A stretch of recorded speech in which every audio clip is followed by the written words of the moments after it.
Bismillahirrahmanirrahim. Welcome to lecture number 31 of MTH 324 complex analysis. हमारा आज का टॉपिक है यूनिफॉर्म कन्वर्जेंस। आज के लेक्चर में हम sequence and series of functions को डिस्कस करेंगे। Sequence and series of functions की कन्वर्जेंस और डाइवर्जेंस के क्राइटेरियाज डिस्कस करेंगे और further sequence and series of function जो हैं इनसे sequence and series of numbers की कन्वर्जेंस या डाइवर्जेंस कैसे चेक की जाती है, ये चीज़ें हम देखेंगे। आज का लेक्चर शुरू करने से पहले हम एक नज़र डालते हैं प्रीवियस लेक्चर के रिव्यू पे।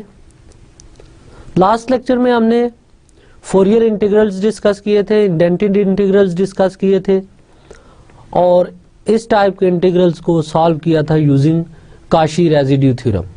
Basic theme previous to lectures का ये था कि प्रीवियस टू लेक्चर्स में हम रियल इंटीग्रल्स लेते थे और उनको सॉल्व करते थे यूजिंग काशी रेजिड्यू थ्योरम। इसमें हमने जो फर्स्ट टू टाइप्स देखी थी वो integral 0 to 2 pi some rational function of sine theta cos theta d theta था। इस टाइप के इंटीग्रल्स को सॉल्व करने के लिए जो पुटिंग्स थी हमारे पास वो ये थी कि हम z on the boundary of unit circle ले लेते थे, डी थीटा सब्स्टिट्यूट करते थे D Z over iota Z, path of integration unit circle,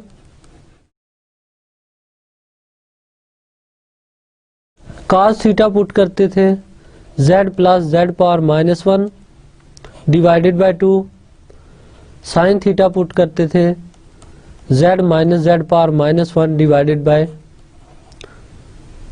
2 iota. In substitution के बाद ये रियल इंटीग्रल कन्वर्ट हो जाता था कॉम्प्लेक्स इंटीग्रल और यूनिट सर्कल में। अब इस इंटीग्रल को हम सॉल्व करते थे using Cauchy residue theorem and then इसके सॉल्यूशन से हम इस रियल इंटीग्रल का सॉल्यूशन लिखते थे। सिमिलरली इसके बाद हमने इंटीग्रल्स डिस्कस किए थे minus infinity to infinity F of x D x type के।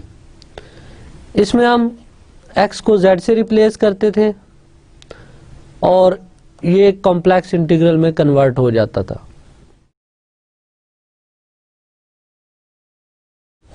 अब इस कॉम्प्लेक्स इंटीग्रल की हम काशी प्रिंसिपल वैल्यू फाइंड करते थे और जो काशी प्रिंसिपल वैल्यू इस इंटीग्रल की आती थी वही इस इंटीग्रल का सॉल्यूशन होता था।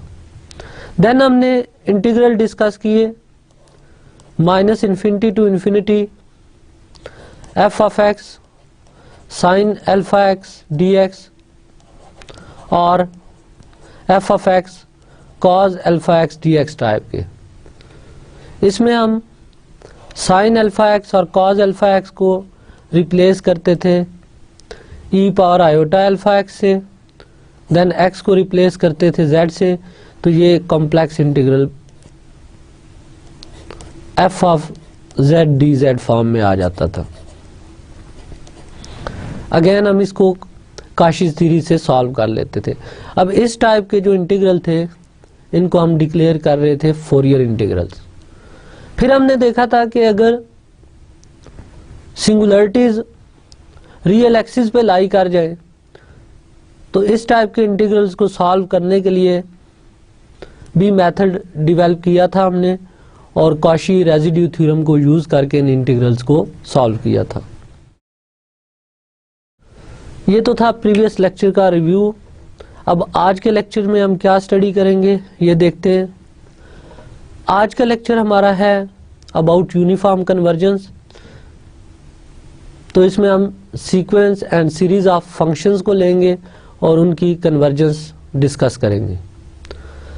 सबसे पहले इसमें हम point wise convergence of real sequences देखेंगे, then uniform convergence of real sequence and series देखेंगे, उसके बाद उसके बाद point wise convergence of complex sequence देखेंगे और at the end uniform convergence of complex sequence and series देखेंगे।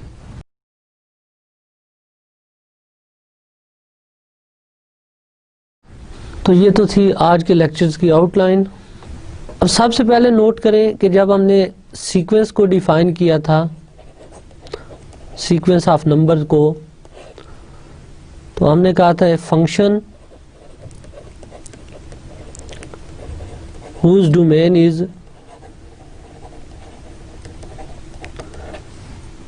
the set of natural number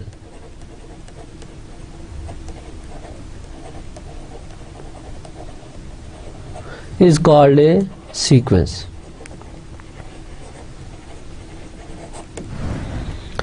For example, f of n equal to 1 over n plus 1, तो ये एक function है जिसकी domain हमने set of natural number ले लिया, तो ये एक रियल सीक्वेंस है। अब सीक्वेंस की कन्वर्जेंस और डाइवर्जेंस से मुराद हमारी क्या होती थी? हमने कहा था अगर limit n tend to infinity f n exist करे तो ये सीक्वेंस एफ एन कन्वर्जेंट है। अब लिमिट की एग्जिस्टेंस क्या थी कि limit n tend to infinity f n अगर l के इक्वल है, और इसको यूं भी लिखा जा सकता है limit n tend to infinity a n is equal to l, because f of n को हम यूजली ए एन से रिप्रेजेंट करते हैं। अब limit n tend to infinity a n equal to l की definition in terms of epsilon ऐसे भी की जा सकती है, if for epsilon greater than 0 there exist a positive integer m such that an minus l absolute value is less than epsilon for all n is greater or equal to m। तो फिर ये sequence an जो है ये एक convergent sequence है, otherwise ये sequence divergent है। तो ये तो कन्वर्जेंट सीक्वेंस की डेफिनेशन है। अब सीक्वेंस की कन्वर्जेंस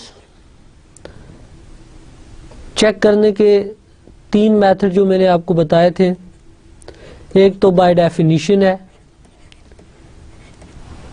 यानी इस लिमिट की एग्जिस्टेंस चेक करें, अगर ये लिमिट एग्जिस्ट कर रही है तो ये सीक्वेंस कन्वर्जेंट है।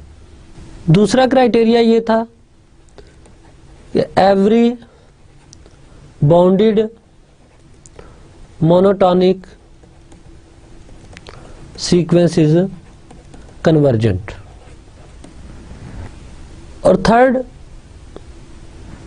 क्राइटेरिया ये था इनकम्प्लीट मीट्रिक स्पेसेस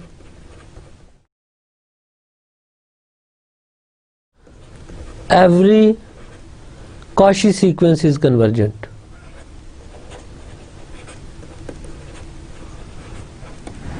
तो ये सीक्वेंस की कन्वर्जेंस चेक करने के 3 डिफरेंट टूल्स हैं हमारे पास।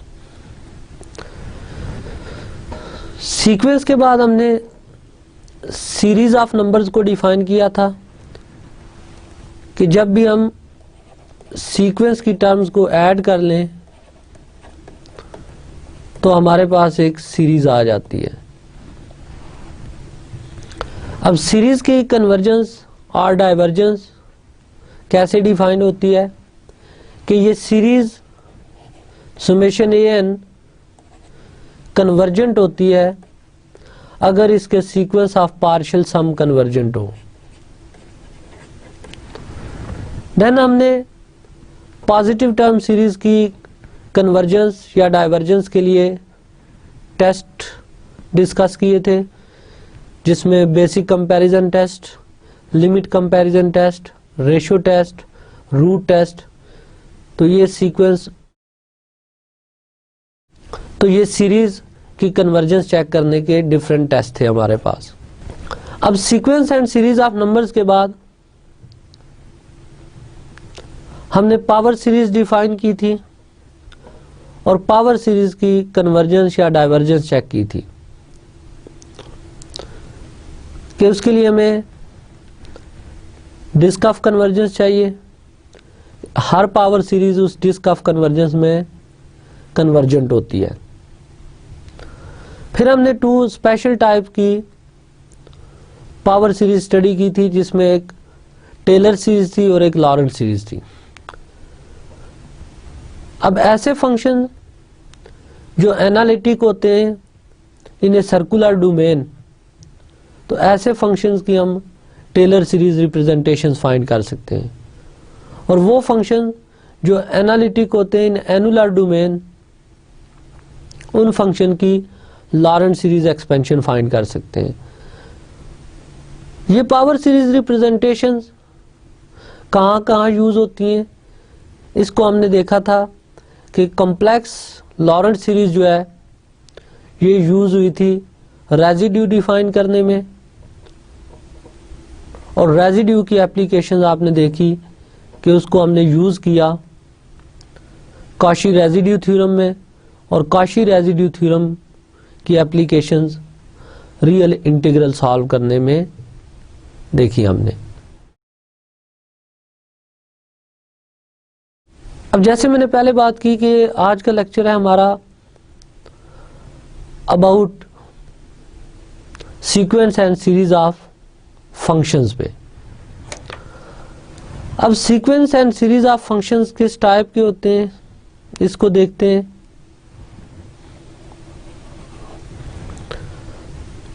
For example f1 of x एक फंक्शन है x, f2 of x function है से x स्क्वायर,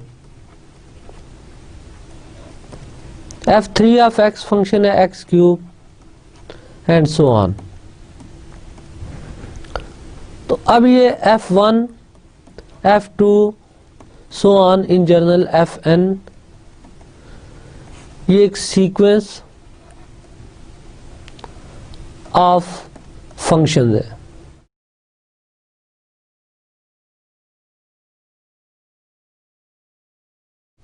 इसी तरह आप नोट करें एक और सीक्वेंस से f1 of x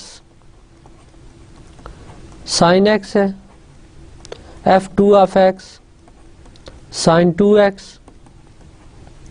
f3 of x sine 3x and so on. तो ये भी हमारे पास एक सीक्वेंस ऑफ फंक्शंस है।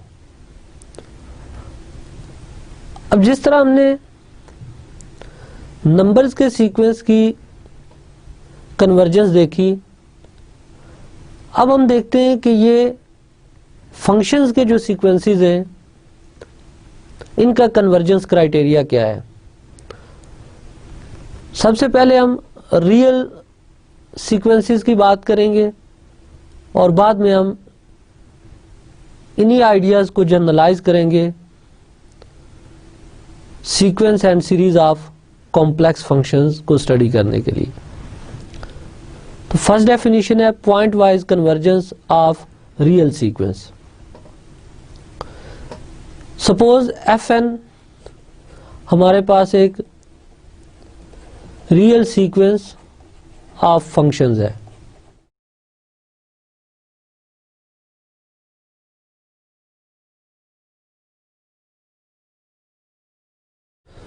The sequence fn converges point-wise to the function f on set E if limit n tend to infinity f n of x is equal to f of x, और if for each x belonging to E given epsilon greater than 0 there exist m belonging to n such that fn of x minus f of x absolute value less than epsilon for all n greater or equal to m। अब इस definitions को compare करें ज़रा number की sequence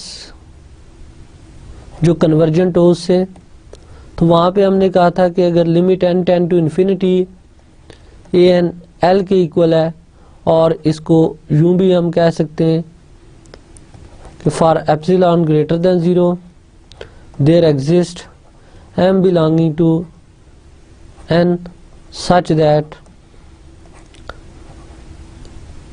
A n minus l absolute value is less than epsilon for all n is greater और equal to m. तो mathematical formulation इस definition की और इसकी सेम है। यहाँ पे भी हम कह रहे हैं कि ये real sequence of functions f n of x converge करेगी एफ ऑफ एक्स को अगर f n of x minus f of x absolute value less than epsilon आ जाए फॉर ऑल एन ग्रेटर और इक्वल टू एम। इस case में हम कहेंगे कि ये सीक्वेंस एफ एन कन्वर्ज कर रही है point wise to the function f on set e. अब इसकी एग्जांपल देखते हैं।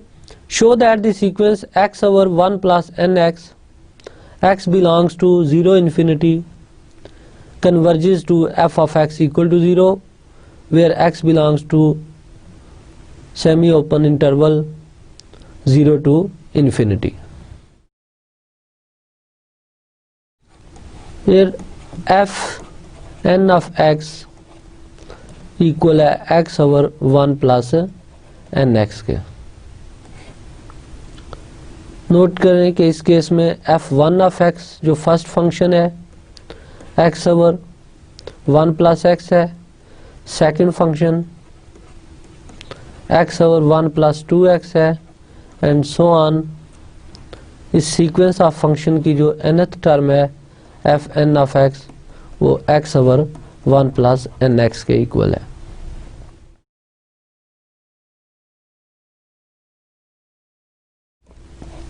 और f ऑफ x इस केस में 0 है। It is enough to show that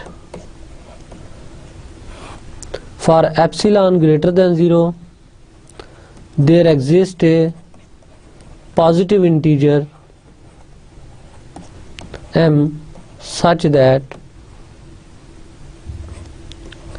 f n of x minus f of x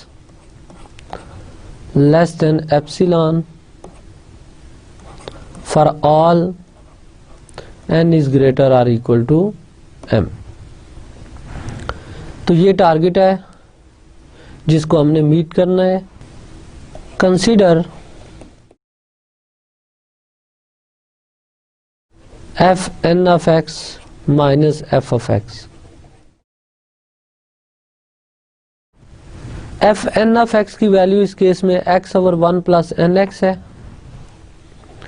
x divided by 1 plus n x, और F of x की वैल्यू 0 है। So this is equal to x divided by 1 plus nx। अब ये less or equal है 1 over n for all x belongs to 0 infinity। This implies f n of x minus f of x absolute value less or equal to 1 over n। अब हम note करते हैं कि 1 over n अगर less than epsilon होता है तो यहाँ से n ग्रेटर है 1/एप्सिलॉन से। So this is less than epsilon if n is greater than 1/एप्सिलॉन। अब क्योंकि हमें जो रिजल्ट चाहिए वो इस फॉर्म में कि n is greater or equal to m where m is some positive integer, और ये रिजल्ट ट्रू है इस केस में। सो अगर हम एक m चूज कर लें जो इस कंडीशन को सेटिस्फाई करे तो कन्वर्जेंस की डेफिनेशन कंप्लीट है। This implies fn of x converges to f of x।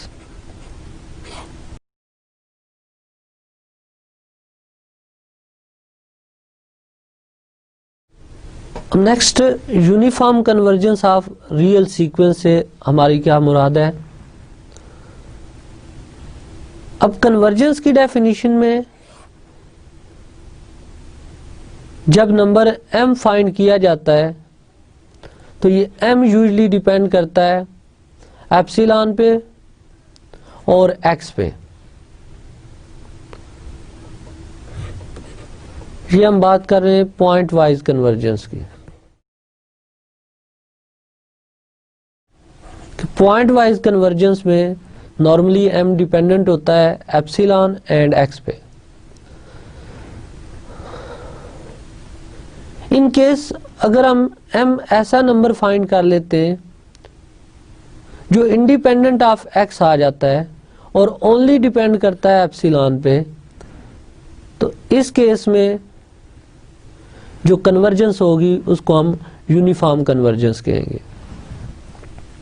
So uniform convergence of real sequence, the sequence fn converges uniformly to the function f on E if for each x belongs to E given epsilon greater than 0 there exists m depends on epsilon such that fn of x minus f of x absolute value less than epsilon for all n greater or equal to m।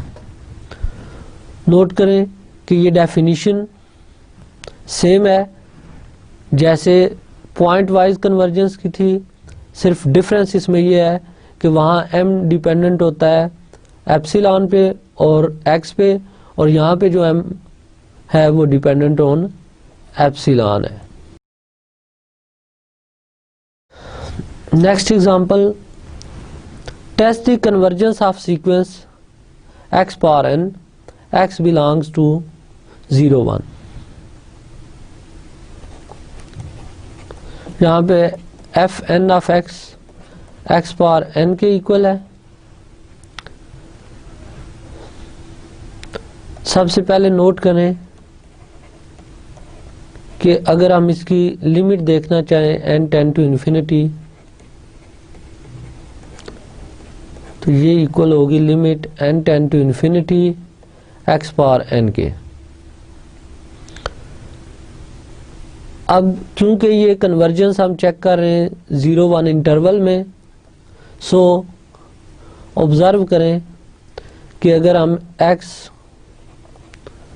Between 0 and 1 लेंगे तो इस case में क्या होगा। For example जैसे x अगर हम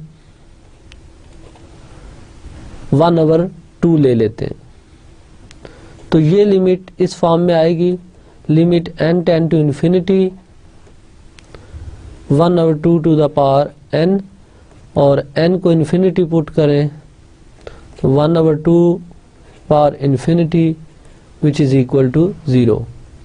सो ये लिमिट 0 आती है if x lies between 0 and 1। अब अगर x 1 के इक्वल हो जाए तो इस लिमिट का आंसर 1 आएगा। तो यहाँ पे हमने देखा कि ये सीक्वेंस ऑफ फंक्शन जो है x पावर n इसकी limit n tend to infinity 0 आती है in case x lies between 0 and 1, और 1 आती है इफ x इक्वल टू 1। तो ये इस केस में f ऑफ x है।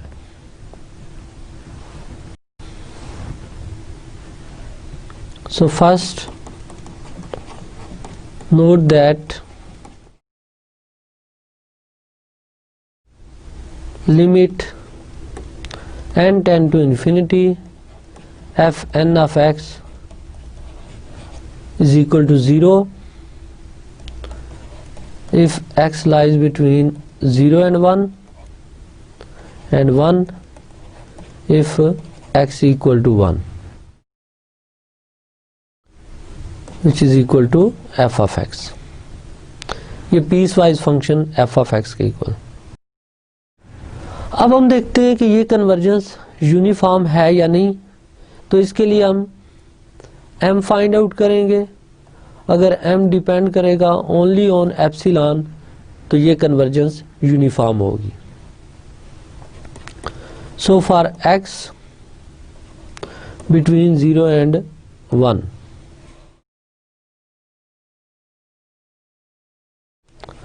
consider f n of x minus f of x. This is equal to x power n minus 0, which is equal to absolute value of x power n.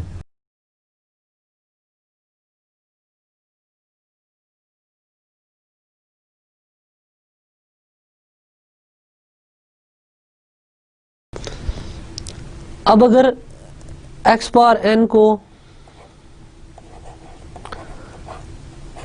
हम less than epsilon लेते हैं तो this implies x power n is less than epsilon, and this implies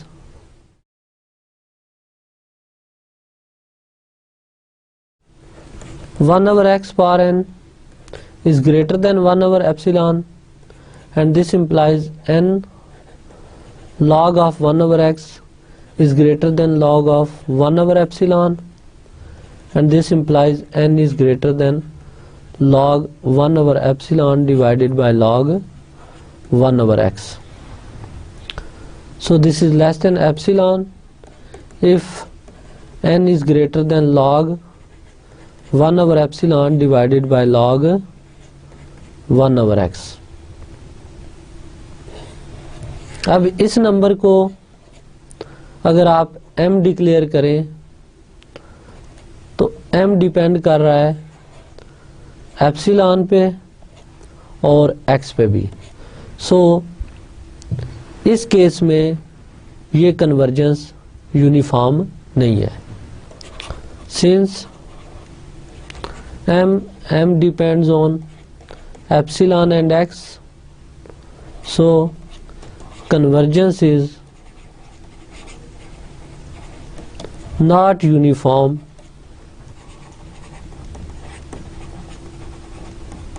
in this case।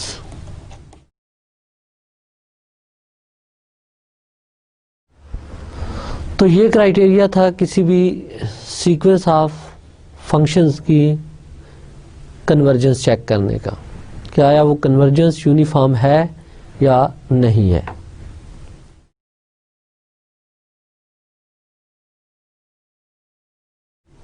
Next एक important result known as Cauchy's general principle of convergence.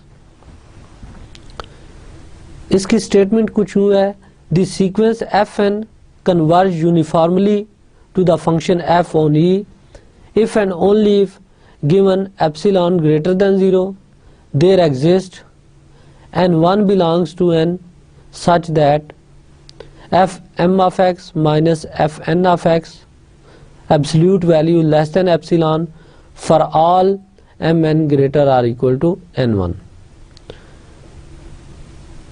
in fact जो भी sequences इस criteria को satisfy करती हैं उनको हम कॉशी सीक्वेंस कहते हैं। और आप देख रहे हैं कि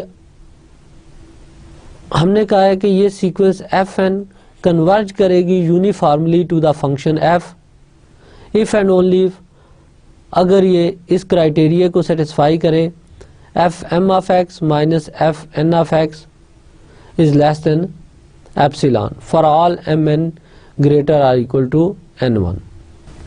यहाँ पे एक चीज ऑब्जर्व करें कि जब हम लिखते हैं limit n tend to infinity f n of x is equal to f of x,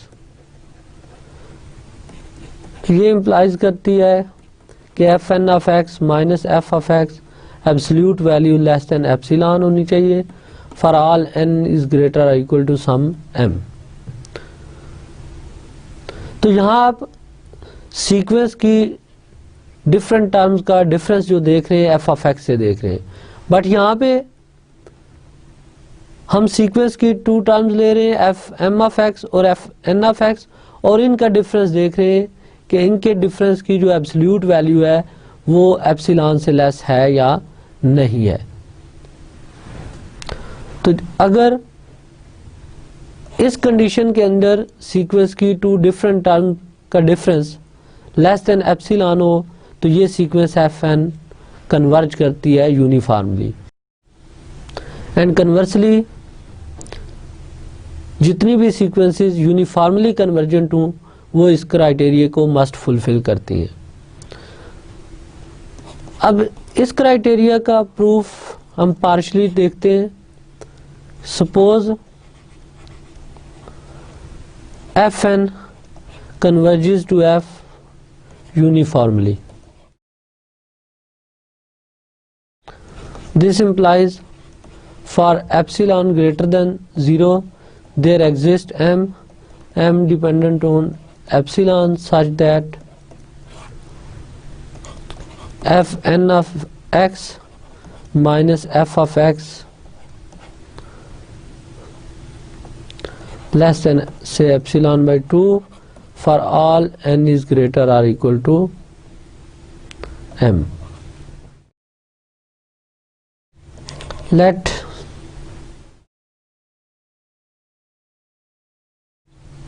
p is some number which is greater or equal to m. Then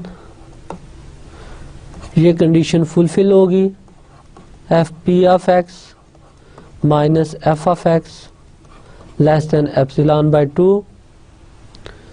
Consider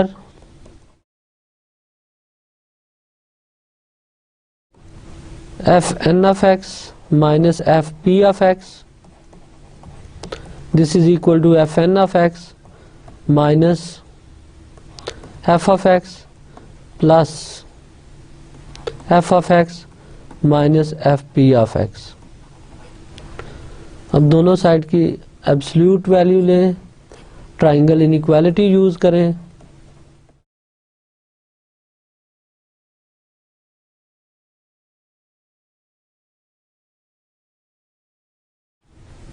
अब ये टर्म लेस है epsilon bye 2 से, ये भी less है epsilon bye 2 से, तो ये इक्वल टू एप्सिलॉन। तो आप नोट करें कि ये क्राइटेरिया फुलफिल है। इसी तरह हम इसका कन्वर्स भी देख सकते हैं। तो हमने देखा कि अगर कोई सीक्वेंस यूनिफॉर्मली कन्वर्जेंट हो तो इस केस में ये क्राइटेरिया होल्ड करता है। इसी तरह अगर ये इनइक्वालिटी होल्ड करेगी तो फंक्शन तो सीक्वेंस एफ एन जो है ये यूनिफॉर्मली कन्वर्जेंट होगी टू फंक्शन एफ। अब यूनिफॉर्म कन्वर्जेंस और कंटिन्यूटी का रिलेशन क्या है ये देखते हैं। Let fn be a sequence of real continuous function defined on a set E that converge uniformly to the function f. fn एक सीक्वेंस ऑफ फंक्शन है और ये सारे फंक्शन कॉन्टिन्यूस हैं, और सपोज ये सीक्वेंस यूनिफॉर्मली कन्वर्जेंट है to some function f on set E। तो इस केस में इस सीक्वेंस की जो लिमिट है ये फंक्शन f ये भी कॉन्टिन्यूस होगा। In other words, sequence of continuous function जिस पॉइंट को कन्वर्ज कर रही है वो पॉइंट मींस वो फंक्शन भी कॉन्टिन्यूस फंक्शन होगा। नेक्स्ट रिजल्ट जो रियल सीक्वेंसेस के लिए है वो है uniform convergence and integration. Let f n be a sequence of real continuous function defined on a b that converge uniformly to the function f on AB. Then f is Riemann integrable on AB, and in this case limit n tend to infinity a to b f n of x dx equal to a to b f of x dx. तो यहाँ पे इस result को आप इस तरह देख सकते हैं कि अगर एफ एन कन्वर्ज करे एफ को यूनिफॉर्मली तो ये फंक्शन एफ एन जो है ये कॉन्टिन्यूस है, सो रीमान इंटीग्रेबल होंगे, तो इनके इंटीग्रल की जो सीक्वेंस होगी ये कन्वर्ज करेगी integral a to b f को।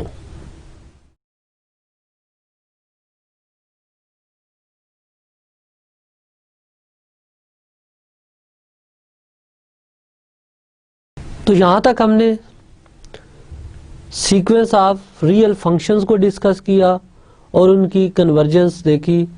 तो इसमें इम्पॉर्टेंट रिजल्ट ये था कि अगर कोई सीक्वेंस यूनिफॉर्मली कन्वर्जेंट है तो वो काशीज क्राइटेरिया को सेटिस्फाई कर रही है, और इसी तरह जो सीक्वेंसेस काशी क्राइटेरिया को सेटिस्फाई करें वो यूनिफॉर्मली कन्वर्जेंट होती हैं। अब नेक्स्ट हम convergence and uniform convergence discuss करते हैं सीरीज ऑफ फंक्शंस के लिए। रिकॉल करें कि नंबर के केस में a1 plus a2 plus so on plus an ये सीरीज यूनिफॉर्मली ये सीरीज कन्वर्जेंट होती थी अगर इसका sequence of partial sum that is Sn convergent हो। सेम आइडिया पे हम डिफाइन करते हैं सीरीज ऑफ फंक्शंस की convergence. Let f1 f2 so on be real valued functions defined on a set E. Then the series summation n varies from 1 to infinity fn converges to a function f on E if its sequence of partial sums converges to f on E. तो series of function हमने कहा ये convergent होगी किसी भी function f को अगर इसका sequence of partial sums discuss करें और वो sequence of partial sum convergent हो। फॉर एग्जांपल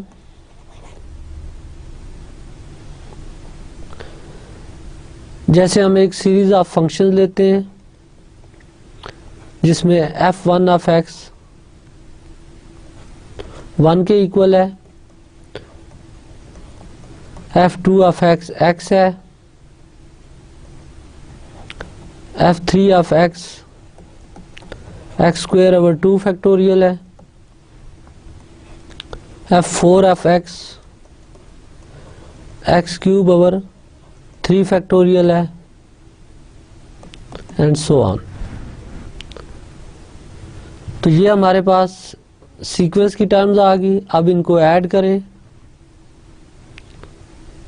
तो 1 plus x square over 2 factorial plus x cube over 3 factorial plus and so on. तो ये हमने सीक्वेंस ऑफ फंक्शंस की टर्म को ऐड करके एक सीरीज जनरेट की। अब हम जानते हैं कि ये सीरीज कन्वर्ज करती है e पावर x को, that is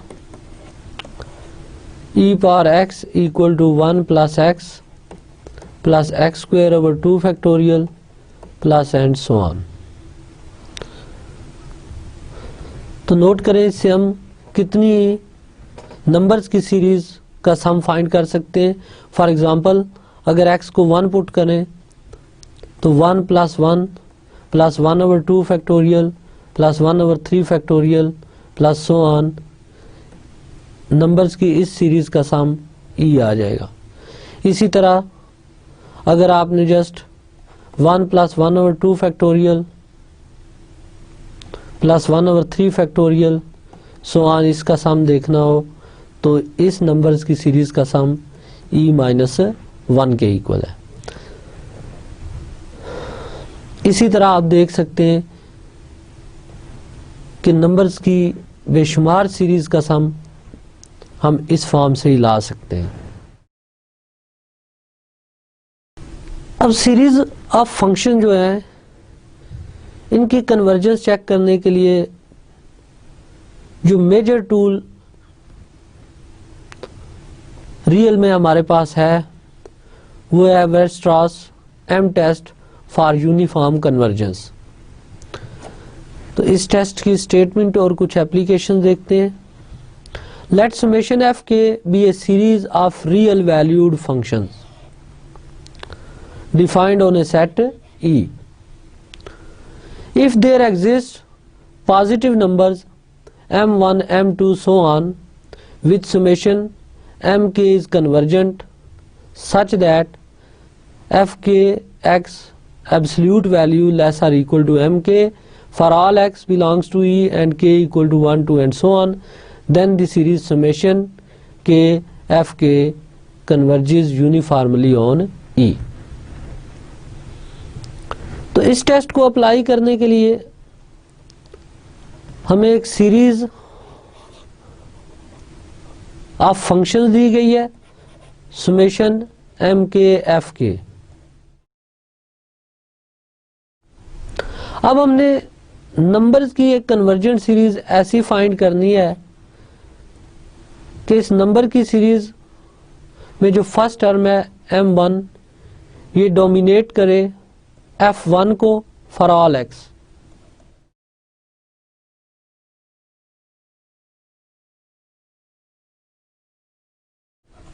similarly m2 dominate करे f2 ऑफ x को एंड सो ऑन। अगर ये कंडीशन ट्रू है फर्दर ये m1 m2 इन नंबर से जो सीरीज जनरेट हो रही है ये कन्वर्जेंट सीरीज है, तो फिर ये टेस्ट हमें बताता है कि ये जो फंक्शंस की सीरीज है ये यूनिफॉर्मली कन्वर्जेंट होगी ऑन E। अब इस टेस्ट को अप्लाई करते हैं एक सीरीज ऑफ फंक्शंस पे और उस सीरीज की कन्वर्जेंस चेक करते हैं। Example, prove that summation k varies from 1 to infinity sin x plus kx over k into k plus 1 is uniformly convergent for all real values of x belongs to this interval। यहाँ पे जो nth term है let us suppose ये f n of x है which is sin x plus nx divided by n into n plus 1।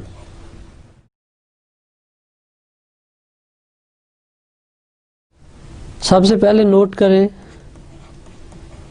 कि f n of x की absolute value लें तो ये sine of x plus n x divided by n into n plus 1 आएगी। और क्योंकि sine x absolute value less or equal to 1 होती है so this is less or equal to 1/n into n plus 1। अब इसको अगर हम assume कर लें mn तो नोट करें कि fn of x less or equal to mn आ गया फॉर ऑल n। अब हम देखते हैं कि ये जो सीरीज बन रही है नंबर्स की जिसकी nth टर्म mn है which is 1/n into n plus 1, क्या ये सीरीज कन्वर्जेंट है या नहीं है।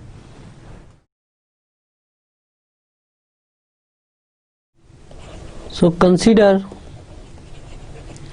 summation mn which is equal to summation 1/n into n plus 1। अब 1/n into n plus 1 की पार्शियल फ्रैक्शंस बनाए तो a/n plus b/n plus 1, this implies 1 equal to a into n plus 1 plus b into n, and this implies n को 0 put करें तो ये term 0 हो जाएगी, ये a आ जाएगी, ये 1 तो a की वैल्यू 1 आ गई। n को -1 पुट करें तो ये फर्स्ट टर्म 0 और second term -b, so b is equal to -1। So इस सीरीज को हम इस फॉर्म में लिख सकते हैं 1/n माइनस 1/n प्लस 1।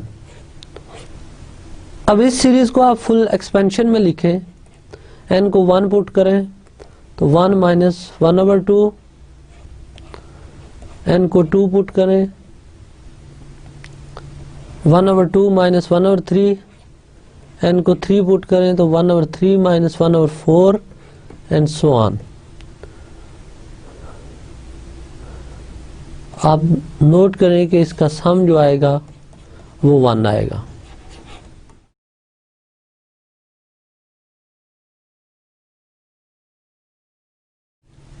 सो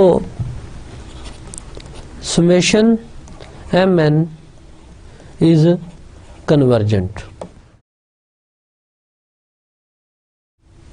अब mn नंबर डोमिनेट कर रहा है fn ऑफ x को, और mn नंबर से जो सीरीज जनरेट हुई वो एक कन्वर्जेंट सीरीज है। सो बाय वेरस्ट्रास m टेस्ट जो गिवन सीरीज ऑफ फंक्शन है ये यूनिफॉर्मली कन्वर्जेंट होगी।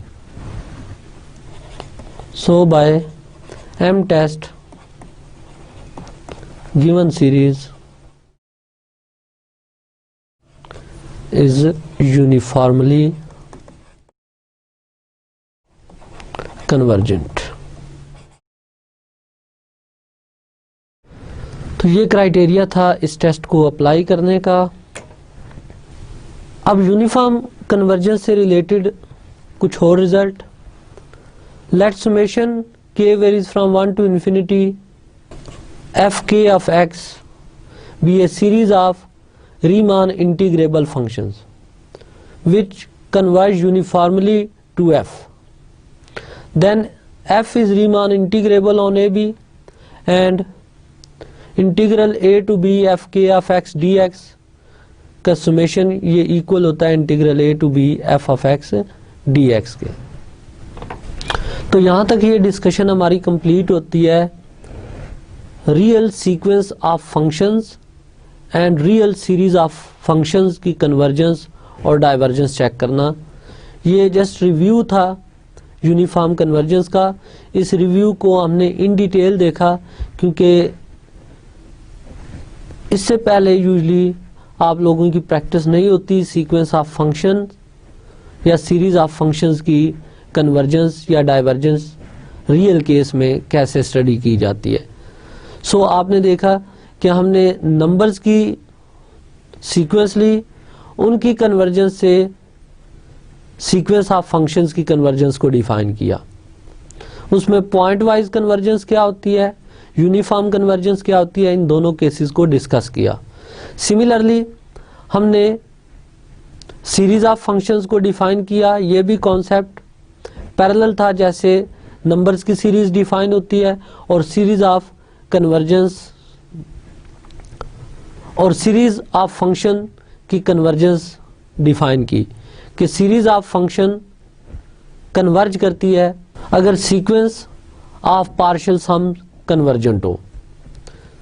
देन हमने एक इम्पॉर्टेंट टेस्ट देखा है एम टेस्ट, कि एम टेस्ट आपको सीरीज ऑफ फंक्शंस की कन्वर्जेंस बताता है यूजिंग नंबर सीरीज, कि अगर सीरीज ऑफ फंक्शंस की nth टर्म के कोरोस्पोंडिंग आप एक नंबर एम एन फाइंड कर लेते हैं जो एफ एन ऑफ एक्स को डोमिनेट करे, और अब अगर नंबर्स की सीरीज कन्वर्जेंट होगी तो फंक्शंस की जो सीरीज है वो यूनिफॉर्मली कन्वर्जेंट होगी। नेक्स्ट हम सेम आइडियाज देखते हैं कि कॉम्प्लेक्स एनालिसिस में अगर सीक्वेंस ऑफ फंक्शंस और सीरीज ऑफ फंक्शंस को डिफाइन किया जाए तो वो हम किस तरह डिफाइन करेंगे और उनकी कन्वर्जेंस कैसे चेक करेंगे। सो सबसे पहला आइडिया इसमें है point wise convergence of complex sequence of functions. Let f n be a sequence of complex functions defined on a region D contained in complex plane C. Then we say that the sequence Fn converges to a function f on D if limit n tend to infinity Fn of z is equal to f of z for each z belongs to D. Exactly same idea जैसे real case में था। If this limit exists, then we say that Fn converge point wise on D, और इसी definition को यूं हम देख सकते हैं कि the sequence f n converges to f on the set d if for each z belongs to d given epsilon greater than 0 there exist m such that f n of z minus f of z less than epsilon for all n greater or equal to m. जैसे हमने real case में देखा कि in general number m जो होता है ये dependent होता है एप्सिलॉन पे और z पे। In above definition if the number m depends upon epsilon only then the convergence of fn is uniform. For example consider the sequence fn of z divided by n, show that fn converges uniformly in domain D where D is defined as z such that z modulus is less than 1 but not in entire complex plane। तो हमने show करना है कि ये sequence of complex function जो है ये uniformly convergent है इस डोमेन के अंदर but not in entire complex plane. For this note that if z belongs to D then z modulus is less than 1. This implies fn of z modulus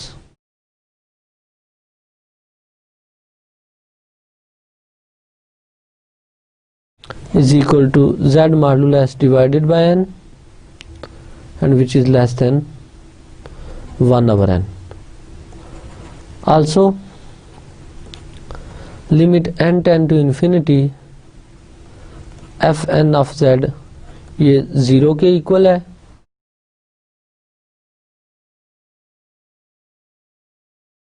consider fn of z minus 0 which is equal to z over n minus 0, और जैसे हमने पहले बात की कि this is equal to z modulus over n and less than 1 over n। So ये term less than epsilon होगी if 1 over n less than epsilon हो या n ग्रेटर हो 1 ओवर एप्सिलॉन से, if n is greater than 1 over epsilon. तो यहाँ पे note करें कि जो m फाइंड हुआ है वो डिपेंडेंट ऑन एप्सिलॉन ओनली है। This implies convergence of fn of z is uniform। अब नोट करें कि ये क्राइटेरिया उसी वक्त ट्रू है जब z हम d सेट से ले रहे हैं। अगर z इस क्राइटेरिया को सेटिस्फाई नहीं कर रहा, that is z mod less than 1 नहीं आ रहा, तो इस केस में ये कन्वर्जेंस यूनिफॉर्म नहीं होगी। Next theorem, suppose that the sequence fn is continuous in a region d contained in C and fn of z converge to f of z as n tend to infinity uniformly in D, then f of z is continuous in D। अब given ये है कि fn continuous है in region D और further fn of z converge कर रहे हैं f of z को यूनिफॉर्मली, तो हमने प्रूव करना है कि ये f of z भी कंटिन्यूअस है। सेम टाइप की स्टेटमेंट हमने एक थ्योरम की देखी थी रियल केस में। अब यही थ्योरम हम देख रहे हैं जर्नलाइज हो रहा है कॉम्प्लेक्स केस में। इसका प्रूव देखते हैं।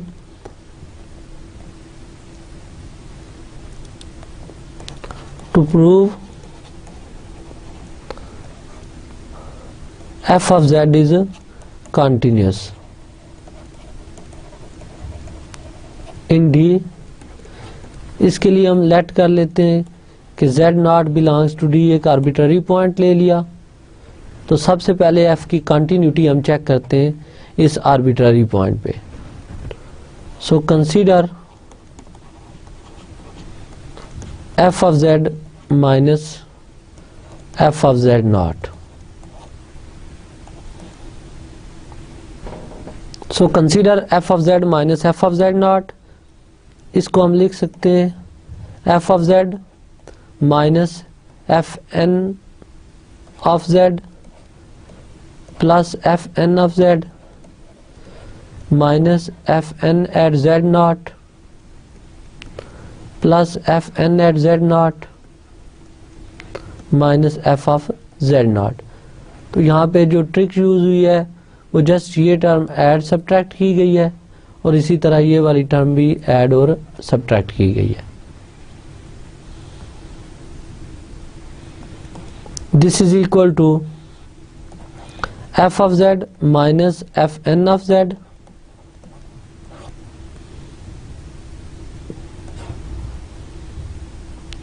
Plus fn at z minus fn at z naught plus fn at z naught minus f at z naught. ये f of z minus f of z naught की value आ गई। दोनों sides का मॉडुलस लें।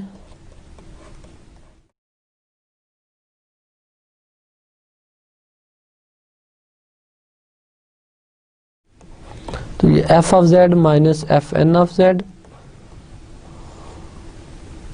Modulus. In fact साथ ही हम इसके ट्राइंगल इनइक्वालिटी भी यूज कर लेते हैं।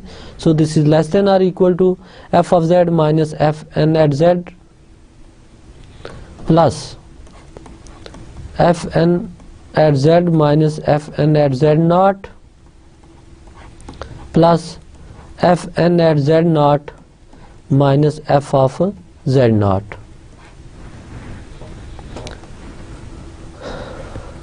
अब क्योंकि गिवन है fn at z converges to f of z uniformly, so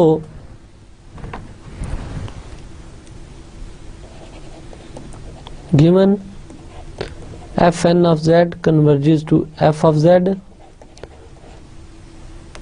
this implies fn of z minus f of z is less than epsilon, say epsilon by 3 for all n is greater or equal to some m. Also fn is continuous at z naught. This implies for epsilon by 3 greater than 0 there exists a delta greater than 0 such that fn at z minus fn at z naught is less than epsilon over 3 whenever z minus z naught is less than delta.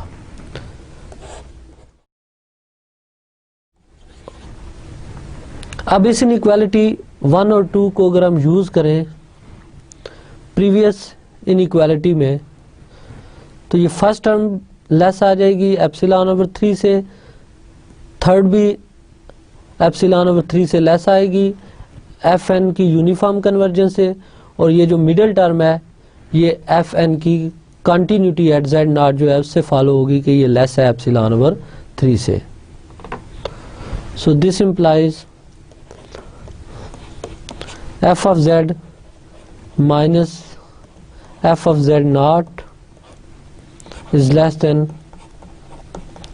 this number, और ये true होगा whenever z minus z naught mod less than delta. और इन 3 numbers का सम epsilon आ जाता है. ये continuity की definition complete है. This implies f of z is continuous at z naught. अब क्योंकि z naught आर्बिट्ररी पॉइंट था d का, so f is continuous in d. यही हमारा टारगेट था कि हमने क्लेम किया था कि अगर एफ एन कन्वर्ज करे एफ को यूनिफॉर्मली इन डी तो फिर एफ कॉन्टिन्यूस होता है अगर ये एफ एन कॉन्टिन्यूस हो तो.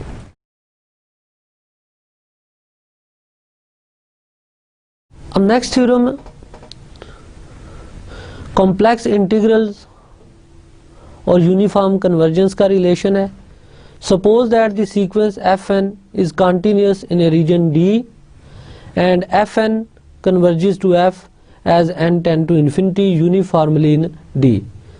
Then for any contour C steric lying in D, limit n tend to infinity integral C steric fn of z dz equal to integral C steric f of z dz. इसका proof देखते हैं जी. Given fn of z converges to f of z uniformly in D. This implies for epsilon greater than 0 there exists m dependent on epsilon such that fn of z minus f of z modulus is less than epsilon for all n is greater or equal to m. Now consider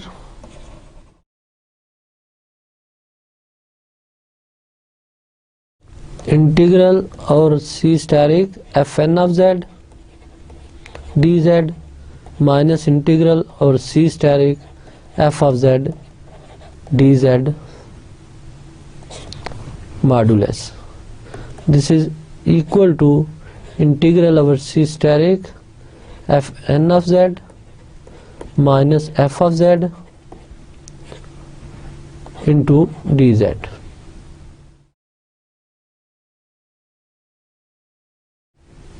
and अब इस integral पे अगर हम M L inequality use करें तो इस integrand function की जो बाउंड है हमारे पास वो एप्सिलॉन है.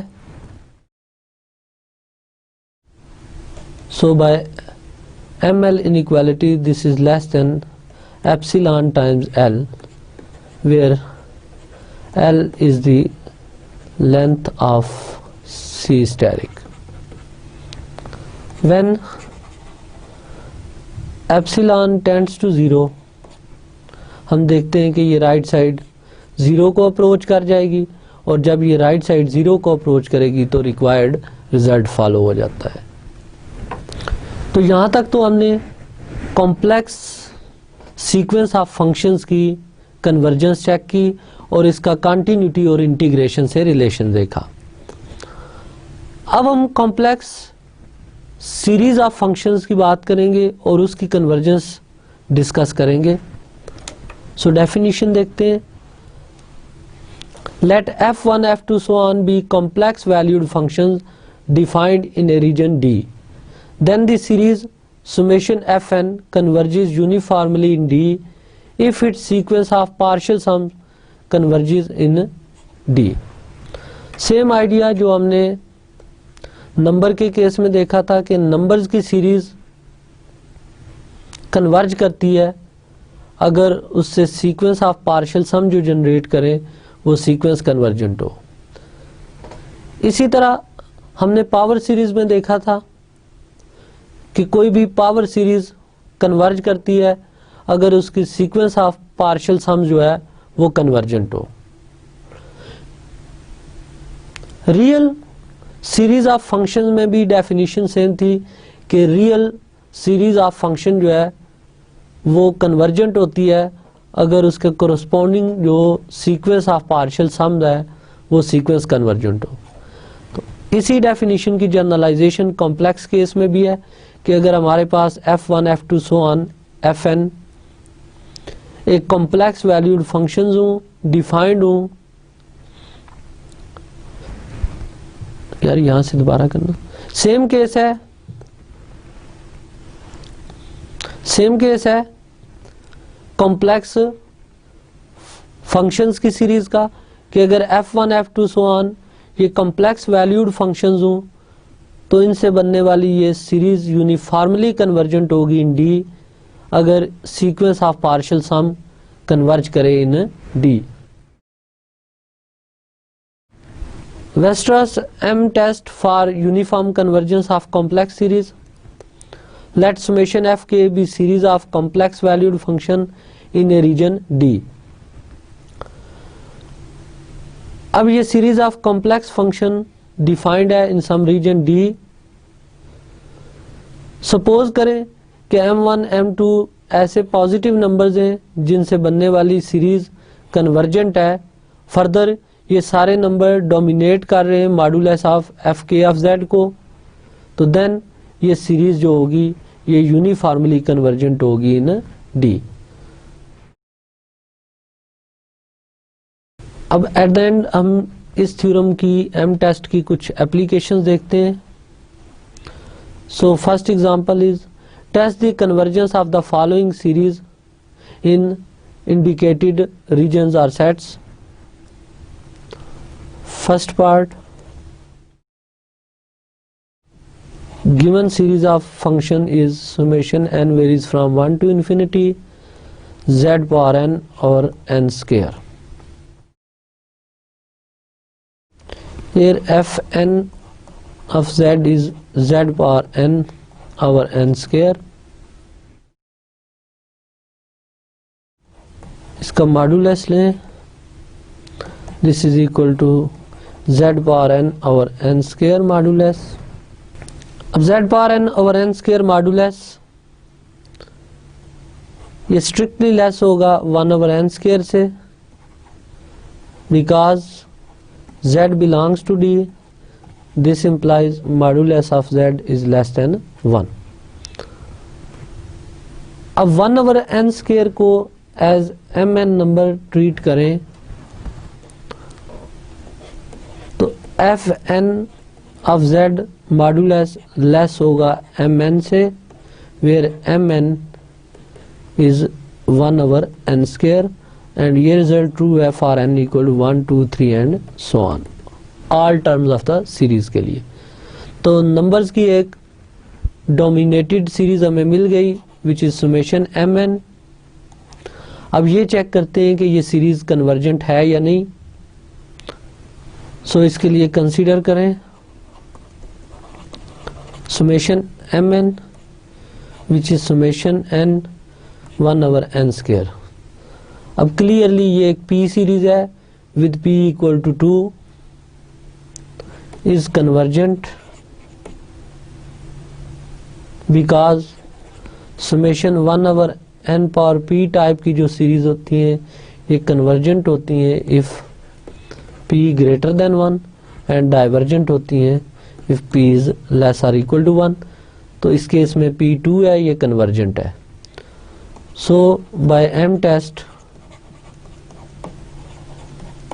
Given series is uniformly convergent.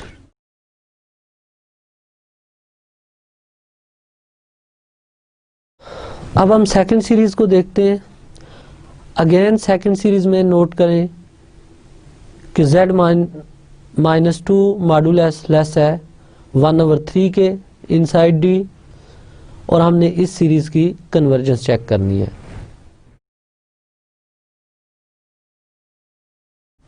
तो इस केस में एफ एन ऑफ z जो है ये 2 power n into z minus 2 power n है. इसका मॉडुलस लें,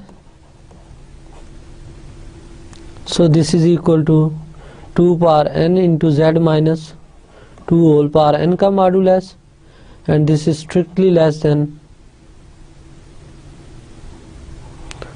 2 power n over 3 power n inside d, and this is 2/3 whole power n. इस टर्म को एज ए mn ट्रीट करें.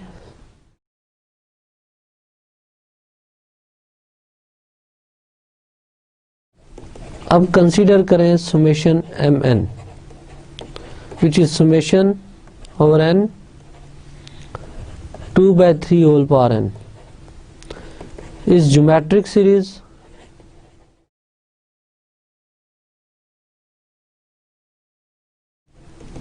with common ratio r is 2/3 less than 1, so convergent. Therefore by m test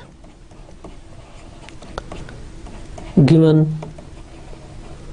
series is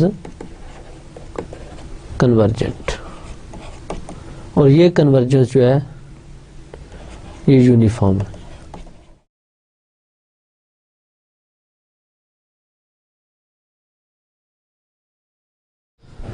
तो ये था हमारा आज का lecture.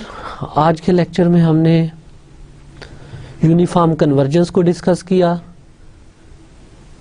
और मेनली हमने फोकस किया पहले रियल सीक्वेंस ऑफ फंक्शंस को, then real series of functions को, और उनकी कन्वर्जेंस डिस्कस की.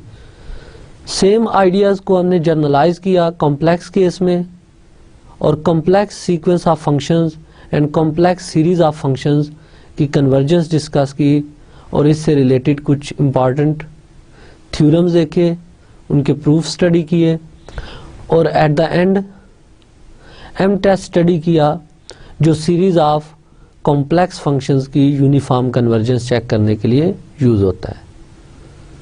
अपना ख्याल रखिएगा. Take care. अल्लाह हाफिज़.